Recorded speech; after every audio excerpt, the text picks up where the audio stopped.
اللہ کے حبیب نے منع فرمایا، فرمایا کوئی اونچا اللہ اللہ نہ کرے، جب کوئی نماز پڑھ رہا ہو سو رہا ہو تو اس کے سامنے اونچا ذکر نہ کرو۔ کہتے میں ایک دن اونچا اونچا ذکر کر رہا تھا، اونچا اونچا میں ذکر کر رہا تھا، کیونکہ عشق لگا سی کھیڈاں کھیڈ دی نوں تے مینوں کھیڈاں بھل گئیاں، میں کجل پایا سی یار دے ویکھنے نوں، پھر او دی یاد وچ روندیاں ہی ڈل گئیاں، حیدر شاہ اس گلی کدے نہ رول دی پر ہن تے رول گئیاں۔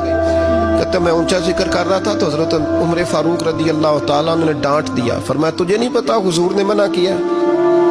تو عمر نے ڈانٹا تو میں چھپ کے بیٹھ گیا کونے میں۔ حضور آئے نا نماز پڑھانے تو محبوب نے پتہ کیا وہ عبداللہ کدھر ہے؟ کہتے میں کونے میں تھا، حضور نے فرمایا کیا ہوا؟ تو میں رو پڑا، میری عزت بڑی تھی نا مدینے میں، کبھی کسی نے کچھ نہیں کہا تھا۔ نبی کریم نے فرمایا کیا ہوا؟ عرض کی حضور کچھ نہیں، پھر بھی بتاؤ۔ کہتا میں رو پڑا، میں نے کہا یا رسول اللہ میری غلطی تھی تو سیدنا فاروق اعظم نے ڈانٹ دیا ہے۔ فرمایا ہوا کیا؟ یا رسول اللہ میں اونچا ذکر کر رہا تھا، اور بات بھی ٹھیک ہے، کچھ لوگ قریب نماز پڑھ رہے تھے، حضرت عمر نے منع کیا، نبی کریم علیہ السلام نے فرمایا بلاؤ نہ ذرا عمر کو، خود قانون حضور نے بنایا ہے کہ اونچا ذکر نہ کرے جب کوئی نماز پڑھ رہا، بلاؤ نا عمر کو۔ جناب عمر آئے تو حضور نے فرمایا عمر میرے عبداللہ کو کوئی نہ ڈانٹے، کسی ان پڑھ سے، کسی دیہاتی سے، کسی بھولے سے انداز دیکھے حضور کا، اسے کوئی نہ ڈانٹے۔ پھر حضور نے فرمایا تمہیں پتہ ہے یہ میرے لیے کتنی تکلیفیں برداشت کر کے آیا؟ صحابہ فرماتے ہیں یہ خوش نصیب ہے جس کی روح بھی محبوب کے ہاتھوں میں نکلی۔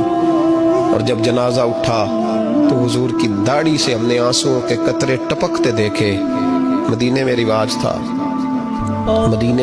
تھا کہ قبر میں قریبی عزیز اتارا کرتے تھے، پر ان کا تو مدینے میں رشتہ دار ہی کوئی نہیں تھا۔ حضرت عمر فاروق اور جناب ابو بکر صدیق کہنے لگے ہم قبر میں اتارتے ہیں۔ جب ان دونوں نے اٹھایا قبر میں گئے تو کہتے ہیں کمال دیکھو اللہ کے رسول ہم دونوں سے پہلے قبر میں اتر گئے، اور حضور نے یل بدایا ون نہایا میں موجود ہے، کہا مجھے دو میں قبر میں اتارتا ہوں۔ کہتے ہیں حضور نے تنے تنہا پکڑا، تنے تنہا قبر میں اتارا، پسے مردن فرشتوں نے جو تلاشی لی تو کیا نکلا؟ فقط ایک دل کے گوشے سے خیال مصطفیٰ نکلا۔ نبی کریم علیہ السلام نے قبر میں رکھا اور ساتھ فرمایا اے اللہ میں آج شام تک اس سے راضی تھا، تو بھی اپنے کرم سے اس سے راضی ہو جا۔